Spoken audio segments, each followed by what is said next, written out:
রহিম। সম্মানিত সুধীবৃন্দ, আজ আমি মন্দভাগ্য দূর করা বা ভাগ্য পরিবর্তনের দোয়ার বিষয়টি সহজভাবে বুঝিয়ে দেব। শেষ পর্যন্ত প্রতিটি লাইন মনোযোগ দিয়ে না শুনলে আপনি বিষয়টি বুঝতে পারবেন না।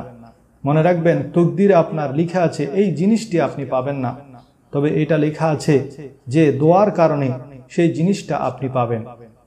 দোয়া যে তকদিরকে বদলে দেয় তার অর্থ হলো এটাই।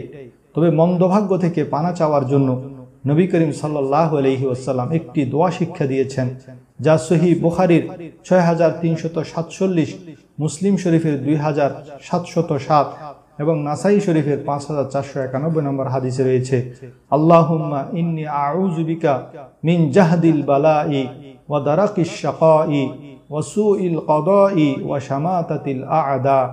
আল্লাহুম্মা ইন্নী আউযু বিকা মিন জাহদিল বালাই ওয়া দারাকিশ